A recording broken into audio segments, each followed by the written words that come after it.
So now we've seen the documentary. What do you think? I think overall, I really enjoyed what we saw. There was so many amazing wee gems in there of unreleased footage. I feel like it gave me a new appreciation for some of the songs like Girl Is Mine, which we know is not a favourite. I mean, that takes some doing. The Girl Is Mine can come into appreciation. They've done a good But job. seeing Michael sing it the way we saw it, Yeah. oh, the smile on his face, the passion he had when he was singing it was amazing. There were random parts in it that I thought, do these need to be in here? Random guests. Yeah, there was... I think with the guests, I think some guests were really good. Like, I remember when I first saw they had Usher, and I was like, I think I nudged you. I was like, oh, they got Usher. And then Mary J. Blige came out, and like, okay, they got Mary J. Blige. And then it was like, chat. Oh, it's Usher again. Oh, it's Mary J. Right, they've just got Usher and Mary J. Blige. But it's like, how long are we going to cart out Usher to do everything Michael? Like, he's in everything. And I have no problems with Usher. Like, I liked everything he had to say, but he's in every single MJ thing he done. I think someone said after the documentary, like, who would you say is a good list? And I think we all kind of went, I need to go away and think about it. Yeah. I mean, ultimately, we're not documentary producers, so we haven't been paid to sit down and think about it for 3 months. But I have thought about it, and I think Rihanna would have been a good shout if they could have got her, just because she sampled Wanna Be Starting Something for Don't Stop the Music. I think it would have been good to talk about how that, like, how she heard Wanna Be Starting Something into that or whatever. I think there were loads of people missing kind of more on the back end, like Vincent Pattison. Why are you interviewing the twins? Vincent Pattison is in Beat It. He should have been in the film. I thought Larry Stessel, who ran the marketing campaign for Thriller, and his friends with John Branca. It was weird that he was last. There were just a lot of people that I felt were kind of missing, like Dick Zimmerman to talk about creating the album cover. And yet they went for some really random choices. I know we said this before, and I know that it was a rough cut, but I think of what we saw, it wasn't linear. It was all very random, because we had made a bit about Thriller, and then we went into, I think it was Girl Is Mine, and then we went back to Thriller, and it was all very chopped and changed. Yes. It wasn't cohesive, and there was a lot of, to me, there wasn't enough about songs like PYT, Baby Be Mine. They're the ones I want to hear about. We know a lot about Billie Jean, and we know a lot about Beat It and Thriller. I would have liked to hear more about Human Nature, other things like that, you know? Like, I feel like some songs were neglected. And I think PYT, obviously Michael wrote the demo, and then Quincy and James Ingram wrote the version that ended up on the album. I don't even think James Ingram's name was mentioned. No. At all. I think Rod Temperton kind of got a cough. And I don't remember James Ingram being mentioned at all. And I was like, he was a huge part of this record. He does backing vocals on Wanna Be. He's on various other tracks on the album. And his name wasn't mentioned. And I thought, that's really interesting. I think on your point on the Lydia, Seb pointed out to me that he was like, I think what they were trying to do was show the kind of rise to superstardom through the moments as they happened, whereas Spike has always kind of gone track 1, track 2, track 3, track 4. And I was like, yeah, okay, actually, I see that now. However, I don't think there was enough kind of description to explain that was what they were doing. Yeah. It did just feel like clip, clip, talking head, clip, clip, talking head, clip, clip, talking head. If this was RuPaul, he'd have turned that into the song. Clip, clip, talking head. But I do see that they did kind of explain, like, even if they'd have done like a timeline and been like, 1983, Michael heads into the studio and then gone into it. But it didn't feel like it had a really nice flow. I thought the flow was really off. Like the minute it started, it was like title, Thriller 40 logo, 5th logo. And then it kind of crashed into like, here's the victory tour clips, here's the and now someone's talking already. And we're like, oh, yeah, it's bigger. that was it. And then we were back at the Jackson 5 house, and we were I think that, looked to each other, we're like, here we go. I think I lent it to you and said, if they did that clip of Catherine saying that he was jigging to just have the washing machine, I'm going to lose my mind. And plus, I think it wasn't a smart move to include that, just because Spike's documentary started at J5 and went up to Off the Wall. Yeah. So if you'd have picked it up from Off the Wall, which they started to do, but only after quickly mentioning where the family came from, if they'd have started from Off the Wall, then it would have been a perfect thing to have the Off the Wall documentary leads into the Thriller documentary, and they could have finished Thriller one with Bad, and then we go into the Bad documentary, and you've literally got a catalogue of those 3 first albums. Again, it is a rough edit, so I'm hoping that this will be taken on board. You know, the feedback that the general fans have given and the response. The bits I loved, I really loved. Like you say, the Girl Is Mine footage. He sounds better in that studio clip than on the record. Yeah. I loved all the behind the scenes stuff from Beat It and from Thriller, and the stuff of him in his office. Yeah, the blue. Love that. But people did make points that I've never heard before. Like, I can't remember who it was that said that Thriller was like the beat of a conga line. I tell you what. Now I hear that, I can't not hear it. Yeah, I swear. Next convention, we're having a conga. I'm going to get everyone out. A conga. And then someone else, Will I Am, was like, you know, all the people that you hear on rap songs and stuff doing ad-libs now, like Migos are really famous for that with the whole woo and all that. It was like Michael did that first, and then he's playing all of these. Oh, yeah, and he said, why is he yawning on a record? Yeah. But they were really good points that we've not heard before. Yeah. That I think will really resonate with people who maybe aren't so much fans of Michael, who just stick to the documentary on. Do you know what I mean? Yeah. I think they made some really good points. I think there was also I think it's difficult because being fans and being in the community and being very involved in what goes on in Michael's world, we attach a sense of cynicism to everything, right? So, like, for example, when Branca spoke, when they did that whole section about the E.T. storybook, and I was thinking, where is it? Why is this relevant? Like, we're talking about Thriller. If you're not going to talk about PYT, I don't want to hear about E.T. storybook. Yeah. And then the kind of like, the punchline was, Walter Yetnikoff says to Branca, why is Michael pissed with me? Branca says yes, and Walter says, what can I do? And Branca says, I turned to him and said, give him his masters back. And he gave him his masters. And it's like, for me, that's what the whole E.T. segment was about. Branca going, I got Michael Jackson's masters back, just so you know. Yeah. That's how it felt. And I did find, and I know, you know, people get uppity either way when you talk about Branca, but I did find that every time Branca was interviewed, it was always a kind of, this is how I did something that helped Michael be better. And that's great. Nobody is taking away from the fact that although Michael was a genius, he had a lot of people that helped make him Michael Jackson. Yeah. But I only felt like every time Branca spoke, it was like, and this is how I did it for Michael. And it's like, all right, we get it.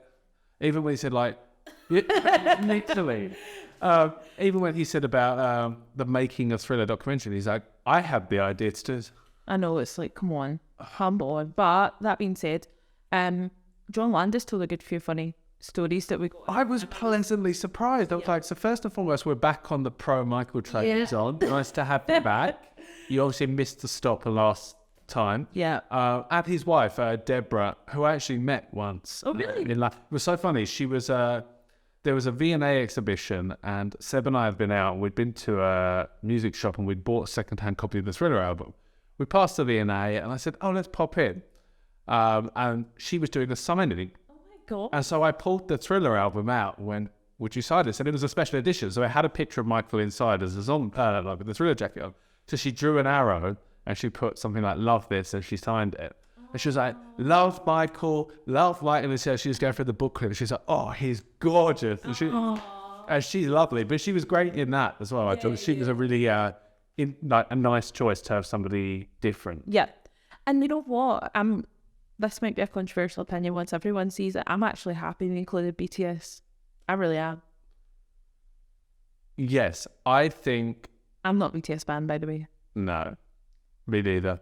But I have the TikTok point and the BTS point, or the K-pop point, I think can be relevant, better positioned in the documentary. So, firstly, just on the BTS point, they said BTS are students of Michael. Great, okay. And then they showed like a montage of Michael doing clips with BTS doing the same moves. But it was like clips from the History Tour, clips from Dangerous, clips from Bad Era. And I'm like, okay, but this is a thriller documentary. Yeah. So if you want to talk about how BTS have been inspired by Michael, do a documentary about Michael being inspiring the younger generation, or showcase thriller moments that have inspired them. Then they started to kind of expanding that to say, oh, and then it inspired all of K-pop. Here's a picture of Blackpink. And I'm like, oh, the camera back of So, like, I know it's... Wait, what was Blackpink going to do with this? That would be better at the end with the TikTok stuff as well. Because I read online, I think it was Charles Thompson from the MJ Cast made the point that they didn't really show much of how, that this is 40 years since Thrill. I think there was one nod to it when Michael and John Landis are on set, and was it John Landis says, 40 years, people are going to be eating this up or something, and Michael's like, no, they weren't. There's something like that. That was the only kind of, and it was a great clip, and it was perfect. Yeah. It was perfect because it's 40 years.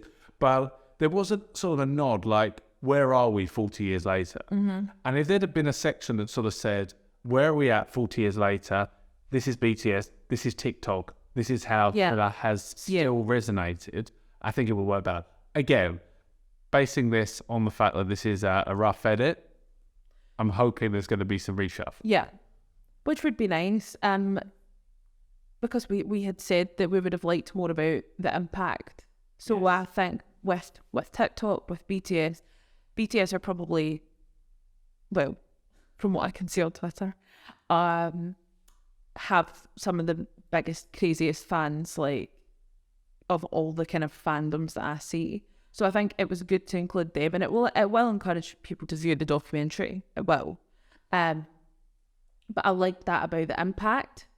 I think there's something else I was going to say. I liked that, and I must say this made me laugh. Before the documentary, when it was first announced, and somebody said, oh, we wouldn't want Spike doing it because all he would do is pull out the likes of Doja Cat to talk about how she was influenced, right? And this fan, I must find the tweet, and the fan said, if Spike does it, he'll go and get somebody like Doja Cat. When the documentary mentioned Doja Cat, I was like, oh, so Nelson George did it as well. So that made me laugh. Funnily enough, we didn't see a lot of Nelson George. I think we saw one clip of him. He rocked up. I think it was Steve Ivory made the documentary for me. He had all the anecdotes. He knew all the history of Thriller and of the impact on society. He knew all the references related to race and culture. Yeah. And he was the star of the talking heads for me. Yeah. I felt. And he was funny. I can't remember this. It was really funny. Like, in general, there was really, really funny moments in it, and I didn't expect to laugh as much as that. To be honest, didn't expect to enjoy it as much as I did, and I really, really enjoyed it. That's my new criticism, is a kind of weird order. I think I enjoyed it in segments. So like, when they're showing you how they made the Thriller instrumental or Starlight, then they became Thriller, I was really enjoying that. I was like, yes, we're in the studio, we're seeing how it works. Yeah. Go. When they were talking about, when there's that clip of Michael saying, I looked on TV and I saw all the short films were rubbish. I knew I had to do better. Yeah. Everybody laughed, and I was like, good, we're getting some.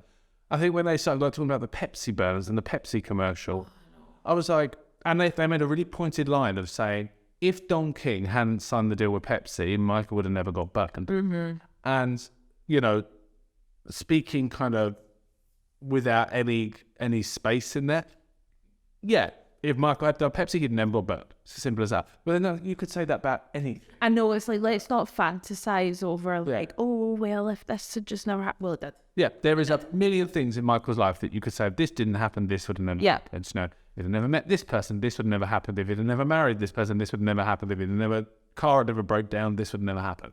All these sorts of things. And I thought that was a bit kind of unnecessary. Do you think they were including things like the Pepsi burns and E.T. and stuff to kind of paint the picture of how big Michael was at the time and how kind of he wasn't just in music, he was in film, and there was also personal trouble? But I didn't feel that. No. That's the thing. I think, actually, you made a really good point. I don't think I felt the grandeur of Michael's success from that documentary. Yeah, that's what we kind of said afterwards. And I think because he really felt detached from it. Mm-hmm. Like, yes, she had the moments of him talking in the office. Yes, she had the talking, the voiceovers. But I think I felt like there was a lot of him missing from it. And it was all kind of, here's a perspective on how that era went. Mm-hmm. Here's a perspective on how that album was recorded. And it didn't feel like he was at the forefront of it. I can't really put it into words what I mean, but I don't feel like, I think the question I asked you guys afterwards was, do you think for the world's biggest selling album, this is reflective of that? And we all said no. Yeah. And I think I sort of mentioned on Twitter beforehand, like I really wanted to see Nelson George go to places like Australia, go to places like Asia, go to places like Africa and speak to people about the impact of Thriller, because it's a global album, right? It's the world's biggest selling album. I wanted you to kind of showcase how that's been the world's biggest selling album. Oh. And that to me would have showed the kind of global scale of Michael Jackson. And it didn't have that. It was very much like, and he did this in America, and he did that in America, yeah, Pez Char in America, and then that's it. You know, and it's like, okay, but he also came to London to Thriller and stopped the entire street when he turned up at Madame Tussauds, right? The entire street was locked down and he got on top of the car and he waved. Yeah. It wasn't mentioned. That was a huge moment in British, so like to showcase an American star coming to Britain in that way is almost like flipping on its head when the Beatles first went to the US. Yeah. Right? So like when there was the British invasion in America for the Beatles, when Michael came to the UK in the Thriller era, it was really like the American invasion. He got on that car, the whole street was shut. You can see the photos, you've seen the photos. Yeah. They didn't mention it. No, I know. But they'll mention like, oh, he did E.T. and that. And it's like, okay, but, you know, or with the fact that like he went to various other countries around the world and had a huge impact in the Thriller era. And I think that just it wasn't covered. We also didn't get anything about, apart from Starlight and Carousel. I might just add, when Carousel came on, I heard in that room a few Charlotte. I stand by all my comments. I would have liked more about the other songs that we got on Thriller 40. Like, it's the 40th anniversary. Yeah, but you know why? Because if they would have spoken songs that were meant to be on Thriller, they couldn't have been like, and then he recorded Can't Get Out of the Rain, because we all know. Yeah, true. Oh, but then he recorded The Toy, which we all know wasn't Thriller. So, Sunset Driver, which we all know wasn't Thriller. So, that would have really left him with much space to do anything. I get it. I just think it was weird that there was literally just 2 mentions. Yeah. Like, maybe they'll put more in the final cut, I would hope so. But it feels as if the album and the documentary don't go together. Yes. Do you know what I mean? Like, all of these are meant to be promoting the same thing. And it seems to be very much focused on the 9 songs that are on Thriller, not what we've just been doing. Yeah. I think the ending could do with a review. I think, like we said, I'd put the BTS stuff and the TikTok stuff at the end. I would have liked to have seen a clip from the World Music Awards in London in 2006 where he was presented with the Guinness World Record for the biggest selling album ever. Yeah. Because I think, again, what we're doing is we're showing the impact of Thriller over the year and how it is still relevant today with the TikTok and the BTS stuff, but how it was still relevant in Michael's lifetime. But his last big award was for Thriller. Yeah. And I think that would have been great to sort of showcase that, the Diamond Award and whatnot, and say, like, you know, this was 25 years on and now we're 40 years on and it's still... but again, it didn't kind of have that, so... And then no one was impressed by the end. The credits. Can we just talk about that for a moment? What the fuck was that slideshow in the credits? come see this, we do this, come see this, we do this. It was so weird, right? Because we knew it was a rough cut. Yeah. When This Is It first came up during the credits, I looked at you and I went, have they cut the wrong film? But it felt like almost like, as if, I don't know, they're just taking some micro footage and used it as a placeholder. We're going to put some stuff in. And then it played out bits of This Is It and then put This Is the biggest selling concert film ever or whatever. Then it went, here's Immortal. This is the one. And then it was like, here's MJ1. Here's MJ the Musical. Miles Frost has won a Tony Award. And I was like, what the hell has this got to do with Thriller? Yeah. If you have space to put more footage, let's have some more Michael. Yeah. Right?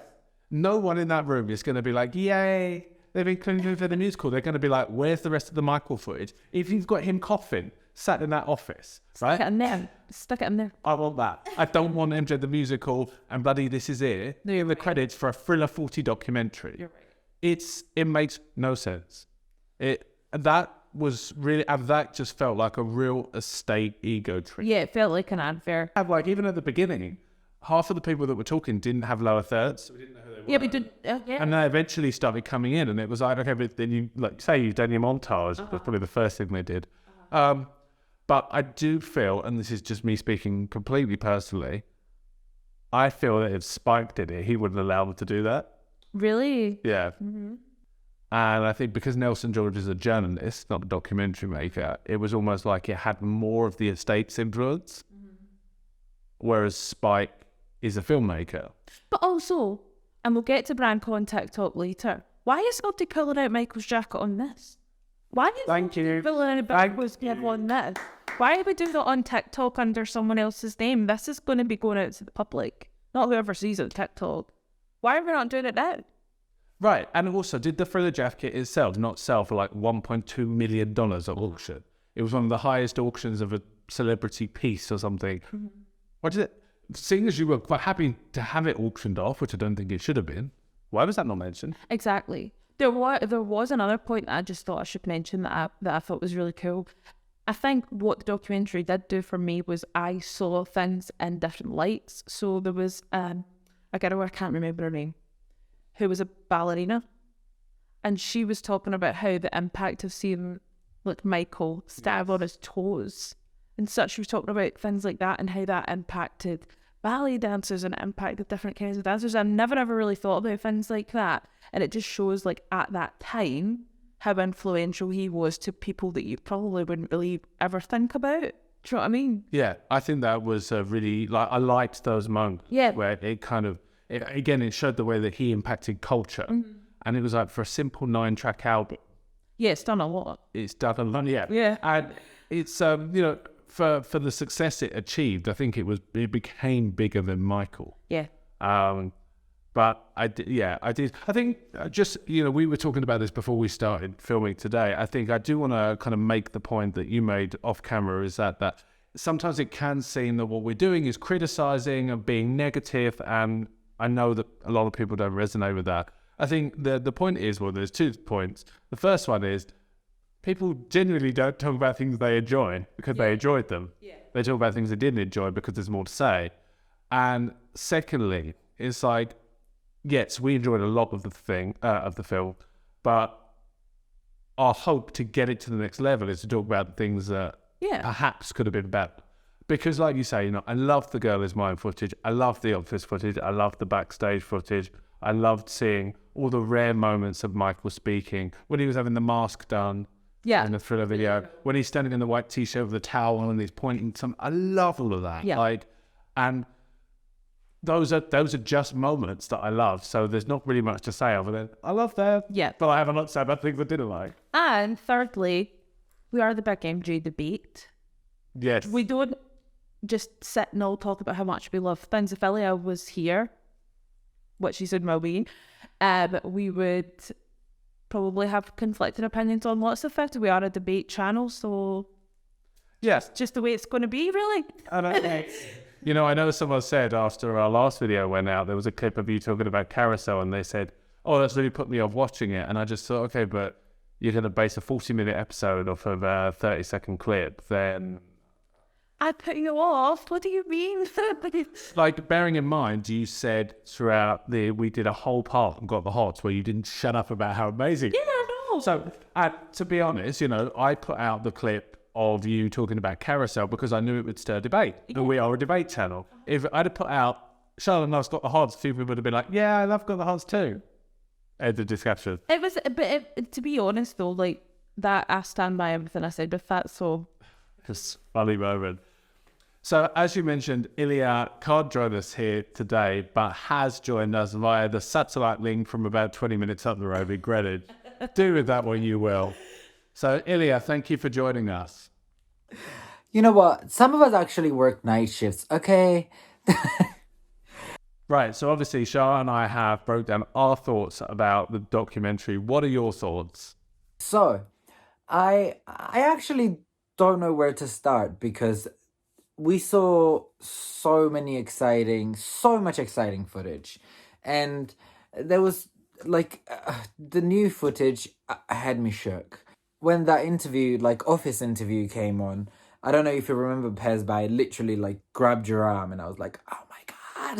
Like, we were just losing our minds. But so overall, I would say, I mean, the way they described it before we went in that email was it's unfinished. So that is a perfect definition of it. It's unfinished. And I hope we're getting more out of it. But what I loved the most was the new interviews and new, behind the scenes material, and the best part was, and you tweeted, Pez, that we actually got to see Victory Tour in high definition. It was remastered. It looked absolutely great. The angles were great. The footage looked great. I cannot say the same thing about the sound, because the sound was same as if you went on YouTube right now and watched it in a bad quality. They did not touch the sound, and that was so upsetting to me because they could have elevated it so much. But that's fine. That's fine. As long as we get that footage in full, or at least like one performance, because I don't know if you guys remember, for Bad 25, we actually got full performance of Another Part of Me. That's not the case this time, or maybe I'm wrong. It's unfinished. Maybe we're getting one, because it was so frustrating. As much as I enjoyed seeing the new stuff, like the Wannabe would start and I did something that the Wannabe would come on, and like in 1 minute it would just stop and it would be some speaker talking over it, and then Human Nature, and it was like oh like the whole movie was like that. So I really do hope they change that. Right, okay. And then what do you think that they could do differently and change for the final edit? What could they do to make it better? I think,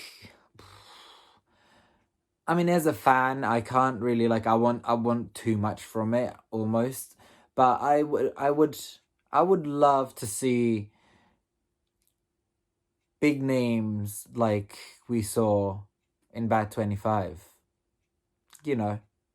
and like the speakers were will.i.am, who was it, Usher, Mary J. Blige, etc. Like I want to see people that worked on Thriller. I even wanted to see Quincy, because I mean, Thriller without Quincy is, as much as we would love to see, it's impossible. Yeah, I mean, I feel like there's so much more they could have included, but obviously there's only so much you can include in an hour and a half film. But I just want to see more Michael. I don't care about these random people talking about it. Same goes to Thriller, making of Thriller. I want to see that on its own. Maybe added footage, but I would love to see that stuff separately. I don't know why aren't we getting Thriller music video in 4K packaged with making of Thriller. Like, they sold 6 million in the US. I would buy it 6 million times again. Just give me it. But I feel like I've gone off. Like, I feel like this is not about the documentary I think it's about the whole project in general. Thriller 40. We're going through it, fans. We're going through it. Well, thank you for joining us from 20 minutes up the road. Now off to bed with your face mask you go. Yeah. Thanks for having me, guys. Hopefully next time we'll do it in person. Sorry about today. I actually gotta work. Any final thoughts on the documentary? I hope to see the order of the documentary change slightly. Yeah. I would like more to be included on songs that we didn't see. But overall, I did enjoy it more than I thought I was going to. Yeah, I agree. I think my first reaction when I came out was like, Yeah, and I think I was quite, a few people asked me, what did you think? And I stand by all those statements I made there. I think now having the time to reflect on the bits I really enjoyed, I really, really loved them. I really loved. I think I will always just want more Michael. Yeah. It's always been my thing. More Michael. Like I said, you could literally put out a 30-minute video of him just sitting there, like picking his fingers or whatever, and I would be happy with it. Well, that's the thing. Like, when it comes to unreleased footage, nobody cares what it is. We just want to see it. Exactly. So it really doesn't. And do you know what? Like, I'm pretty sure they've not put out absolutely everything that they have from that era. Which is great because it gives us more in the future. However, I would have loved more of that, but I would always love more unreleased. I agree. Always.